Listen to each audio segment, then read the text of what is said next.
Sasakay na tayo mga kalapatid sa truck. Unang sakay nila sa club training dahil puro toss tayo nung nakaraan. Kailangan na natin na sumakay dahil papalayo na yung club training yung truck. Kaya sasakay na tayo. Bibigyan tayo ng ideal 2, 4, 6, 7. Sobra 2, 4, 6, 8. Bibigyan tayo ideal pills.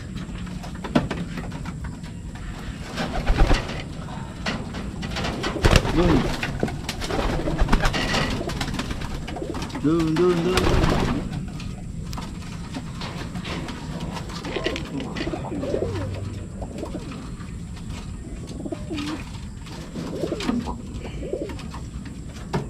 Nervous yung mga ibon pagka pumapanik ako. Nakapabango kasi ko eh. So naamoy nila. Naamoy nila yung sigurado.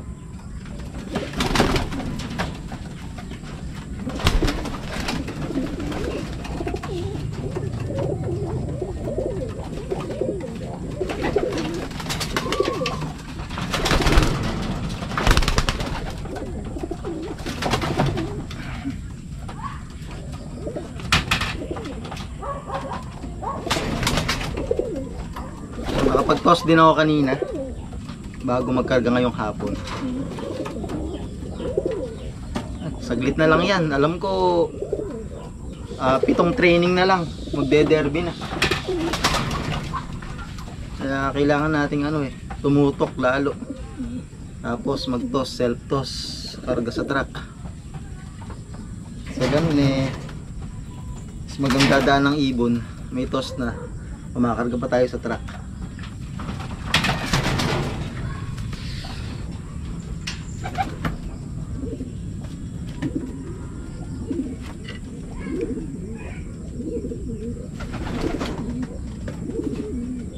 Grabe, pahirapan yung NDR ngayon, ano? Sa inyong mga club ba, mga kalapatids? Kasi dito sa amin, talagang ubusan. Kakaubusan. Kakabutas-butas yung mga ibon nila. Talagang pahirapan. Lalo na, yung darating na Sunday. Alam ko, aparilap na yan, apari. Napakahirap magpa-uwi dyan. Para sa akin lang kasi nasubukan ko na rin dyan.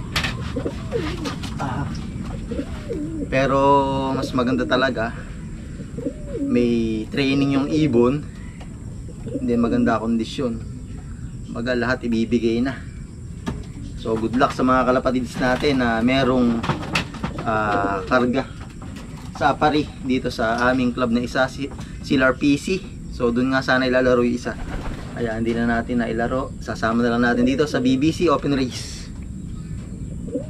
Namuti ni damit ko sa pulbos. So yung mga kalapatids, para sa loading station ng BBC. Bus training lang.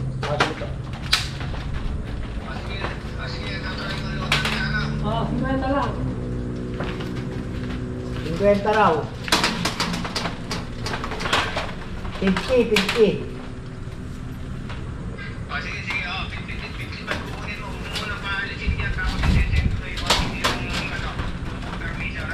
Sige.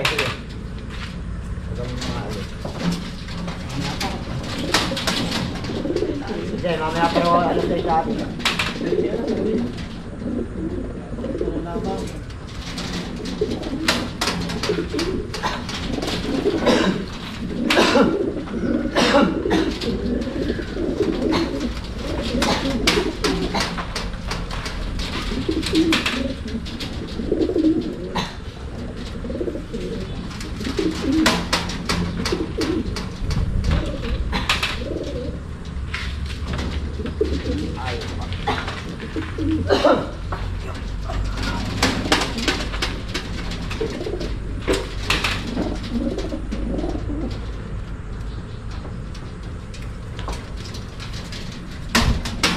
Yun, good day mga kalapatids. Grabe, unang sakay natin sa truck. Ganyan yung panahon, tingnan nyo. Ayun, napakulimlim and then umuulan-ulan kanina. So unang sakay ng mga ibon natin sa truck dahil papalayo na nga. Halos 70 kilometers mahigit na yan. Kailangan natin sumakay. Ayan, so napakawalan ng 7:05.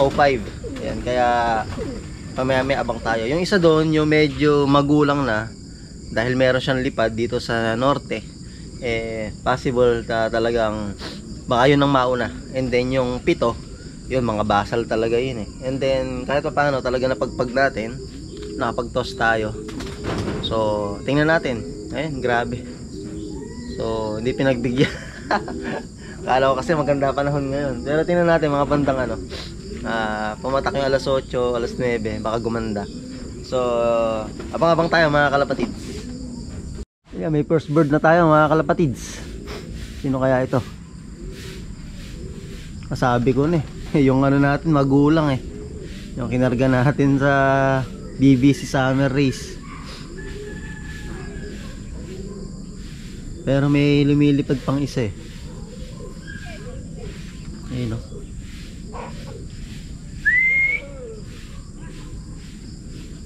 pumasok na isa ngayon pa lang siya pumasok. May second bird tayo. Sino kaya ito? Galing dumidip wala. Second bird.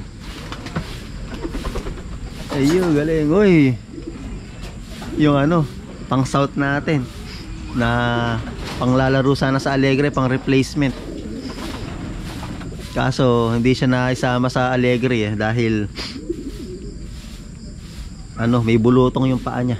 Pero grabe second bird natin ayun kulang pa tayo. Abang-abang pa. Ayun, may bumaba pang isa.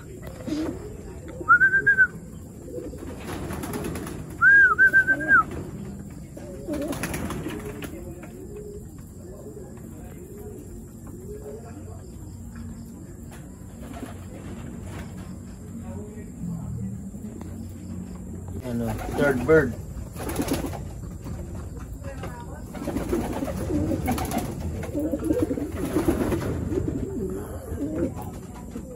Pula natin ayan.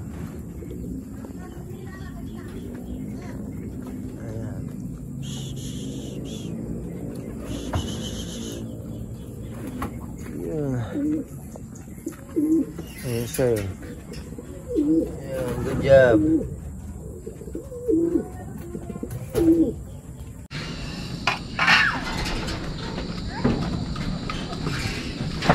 At ayun na nga mga kalapatids, kulang tayo ng isa from Sangkintin.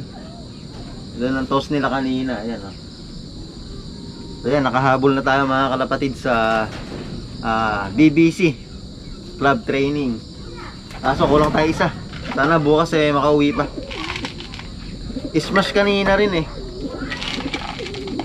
kaya nahirapan siguro. 2, 4, 6, 7.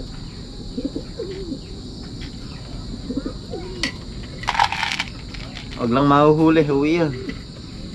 2, 4, 6, 8. Ay, oo nga pala. Wala nga pala isa. So, bibigyan natin ideal pills.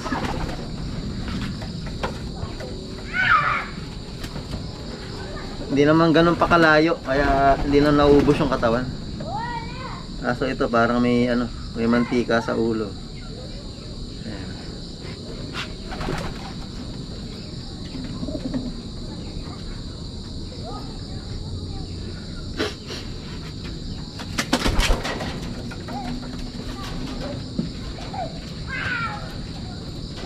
Ito yung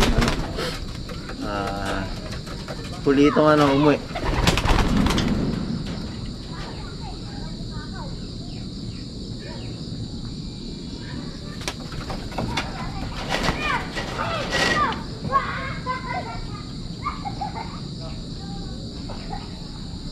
Ito yung second dropper natin.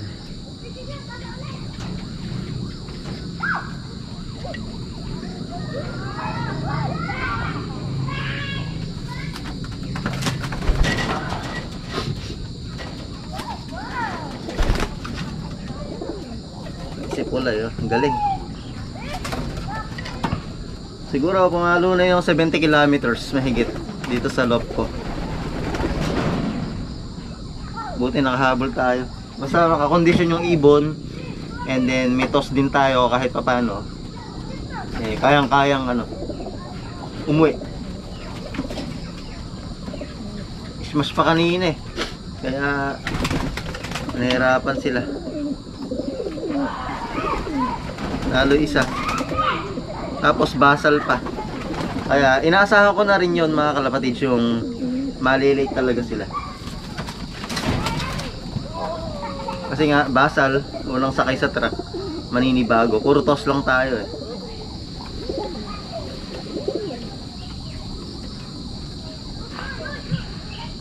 Ito yung first dropper natin. Yung nilaro natin sa BBC Summer. May edad na ito. Ayan. Kulang pa ipakpak niya.